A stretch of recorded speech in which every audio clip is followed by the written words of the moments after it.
नमस्कार, मी शनाया. सध्या संसदेत गोंधळ सुरू आहे आणि या गोंधळामुळे लोकशाहीचं मंदिर अक्षरशः रणांगण बनलंय. कारण एकच आहे, माजी लष्कर प्रमुख जनरल मनोज नरवणे यांचं पुस्तक. पण प्रश्न असा आहे की हे एक पुस्तक आहे की सत्ताधाऱ्यांना आणि विरोधकांना हादरवणारा सत्याचा बॉम्ब. संसदेच्या दोन्ही सभागृहात आज एकच मुद्दा घुमत होता, ते म्हणजे नरवणे यांच्या पुस्तकात नेमकं काय लिहिलंय आणि त्यामुळे कोण घाबरले. विरोधकांनी थेट आरोप केला आहे की या पुस्तकातील काही उल्लेख राष्ट्रीय सुरक्षेवर प्रश्न निर्माण करतात. याच गोष्टीचा आढावा आपण या व्हिडिओच्या माध्यमातून घेणार आहोत. त्यामुळे हा व्हिडिओ शेवटपर्यंत नक्की बघा आणि ज्यांनी माझ्या चॅनलला सबस्क्राईब केलं नाही त्यांनी पटकन सबस्क्राईब करा. तर मूळ विषयाकडे आपण येऊयात. माजी लष्कर प्रमुख जनरल मनोज मुकुंद नरवणे यांच्या अप्रकाशित पुस्तकावरून लोकसभेत 2 आणि 3 फेब्रुवारीला चांगलाच गदारोळ झाल्याचं आपण पाहिलंय. यामागचं कारण ठरलंय काँग्रेसचे खासदार आणि विरोधी पक्षनेते राहुल गांधी यांचं भाषण. राहुल गांधी यांनी नरवणे यांच्या अप्रकाशित पुस्तकाबाबत फॉर स्टार्स ऑफ डेस्टिनी कॅरवान या मासिकात प्रसिद्ध झालेल्या लेखातील काही उतारे वाचण्याचा प्रयत्न केला होता. राहुल गांधी लोकसभेत बोलताना म्हणालेत की या मासिकात नरवणेजी म्हणतात की त्यांचं आत्मचरित्र आहे जे सरकार प्रकाशित करू देत नाही. मला यातल्या फक्त 5 ओळी वाचायच्या आहेत. मात्र भाजप नेत्यांनी त्यावर आक्षेप घेत हे पुस्तक अद्याप प्रकाशित होऊ दिलं नाही. त्यामुळेच त्यांचा संदर्भ कसा काय देता येईल असं म्हणत प्रश्न उपस्थित केला. यानंतर राहुल गांधी यांनी सत्ताधाऱ्यांकडे इशारा करत म्हटलं की हे लोक म्हणतात की आम्ही दहशतवादाविरुद्ध लढतो, पण त्यांना एका कोटची म्हणजे एका परिच्छेदाची भीती का वाटते. त्यात असं काय लिहिलं आहे की ज्यामुळे हे लोक घाबरले आहेत आणि मला बोलून देखील देत नाहीत. जर हे घाबरत नसतील तर मला वाचू द्यावं. त्यानंतर राहुल गांधी यांनी ज्या अप्रकाशित पुस्तकातील उतारे ते वाचत होते आणि त्यानंतर जो गदारोळ सुरू झाला, हे पुस्तक जानेवारी 2024 मध्ये बाजारात विक्रीसाठी उपलब्ध होणार होतं. मात्र भारतीय लष्कर या पुस्तकाची चौकशी करत आहे. या पुस्तकाच्या प्रकाशनाची जबाबदारी पेंग्विन रँडम हाऊसकडे असून इंग्रजी वृत्तपत्र द इंडियन एक्सप्रेस मध्ये जानेवारी 2024 मध्ये प्रकाशित एका वृत्तानुसार पुस्तकासंदर्भातील तपास पूर्ण होईपर्यंत पुस्तकातील माहिती किंवा सॉफ्ट कॉपी कोणालाही देऊ नये असं सांगण्यात आलं होतं. या तपासात संरक्षण मंत्रालयही काही प्रमाणात सहभागी असल्याचं बोललं जातं. तेव्हापासून ही तपासणी सुरू आहे. दरम्यान ज्या पुस्तकावरून गदारोळ सुरू झाला त्या पुस्तकात काय आहे ते देखील आपण पाहूयात. 2 दिवसांपूर्वी कॅरवान या मॅगझिन मध्ये एका अप्रकाशित पुस्तकात लिहिलेल्या गोष्टीचा उल्लेख करत एक सविस्तर लेख प्रकाशित झाला. त्यात म्हटलं आहे की भारतीय सेनेच्या उत्तरी कमांडचे तत्कालीन army commander lieutenant general Yogesh Joshi यांना 31 ऑगस्ट 2020 रोजी रात्री 8:15 एक फोन कॉल आला. 4 चिनी टँक आणि पायदळ सैनिक पूर्व लडाख मधील रेचिनच्या दिशेने वर चढत होते. हे टँक कैलाश रेंजवरील भारतीय सेनेच्या पोस्टपासून काहीशे मीटर अंतरावर होते. लेखात पुस्तकांचा संदर्भ देत म्हटलं आहे की यानंतर जनरल नरवणे यांनी देशाच्या राजकीय आणि लष्करी नेतृत्वाला सतत फोन करायला सुरुवात केली. ते वारंवार फक्त एवढंच विचारत होते की माझ्यासाठी काय आदेश आहे, पण त्यांच्या वरिष्ठांकडून कोणतेही स्पष्ट निर्देश मिळालेले नाहीत. चिनी टँक थांबत नव्हते. ते काही शिखरांपासून फक्त 500 मीटर अंतरावर पोहोचले होते.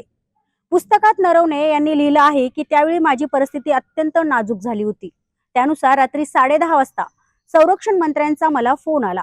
वरच्या नेतृत्वाकडून फक्त एका ओळीत निर्देश देण्यात आला, जे योग्य वाटेल ते करा. पुस्तकाच्या संदर्भाने असंही म्हटलं आहे की ऑगस्ट 2020 मध्ये गोळीबार करण्याची ना स्पष्ट परवानगी होती ना बंदी. तसेच गलवान मधील झटापट ही अचानक किंवा अनपेक्षित घटना नव्हती, तर ती चीनकडून अनेक आठवड्यांपासून वाढत चाललेल्या आक्रमकतेचा तो परिणाम होता. स्थानिक कमांडर पुरेसे तयार नव्हते आणि त्यांनी परिस्थितीला कमी लेखण्याचा प्रयत्न केला होता. जनरल नरवणे यांच्या या संदर्भात असंही नमूद करण्यात आलं आहे की गलवान घटनेदरम्यान काही भारतीय जवान रस्ता चुकले होते किंवा PLAने त्यांना काही काळ अन्न आणि उपचार न देता रोखून ठेवलं होतं. मात्र नंतर ते आपल्या तळावर परतले. तर एकूणच असं या पुस्तकात लिहिलं आहे. बरं, हे पुस्तक ज्यांनी लिहिलंय ते मनोज नरवणे कोण आहेत तुम्हाला माहितीये का? नसेल माहिती तर पहा. जनरल मनोज मुकुंद नरवणे हे डिसेंबर 2019 ते एप्रिल 2022 या कालावधीत भारतीय लष्कराचे 28वे लष्कर प्रमुख होते.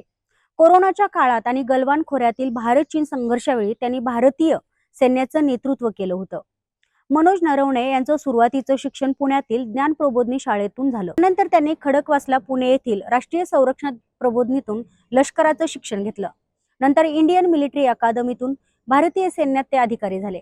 खडकवासला येथील नॅशनल डिफेन्स अकॅडमी आणि इंडियन मिलिटरी अकॅडमीच्या माध्यमातून ते भारतीय सैन्यात अधिकारी झाले. त्यांना वाचनाची, लेखनाची आवड आहे. त्यांनी इंदोरच्या देवी अहिल्या विद्यापीठातून कन्व्हर्सेशन अँड मॅनेजमेंट स्टडीज मध्ये एमफिल केलंय. मनोज नरवणे यांचे वडील मुकुंद नरवणे हे देखील हवाई दलात अधिकारी होते. त्यांची पत्नी शिक्षिका असून नरवणे दाम्पत्याला 2 मुली आहेत. जनरल नरवणे यांच्या लष्करी कारकिर्दीतील सर्वात महत्त्वाचा टप्पा म्हणजे 2020 मधील लडाखमधील संघर्ष. इकॉनॉमिक टाइम्सच्या अहवालानुसार अधिकृत लष्करी नोंदी आणि त्यांच्या आधीच्या विधानानुसार जून 2020 मध्ये पेट्रोलिंग पॉइंट 14 येथे तणाव शिगेला पोहोचला होता. चीनी सैन्याने नियुक्त केलेल्या बफर झोनमधून तंबू हटवण्यास नकार दिला. कर्नल संतोष बांबू यांच्या नेतृत्वाखालील भारतीय जवानांनी त्यांना रोखण्याचा प्रयत्न केला, तेव्हा हिंसक चकमक झाली. जनरल नरवणे यांनी भारताच्या रणनीतीत मोठा बदल केला.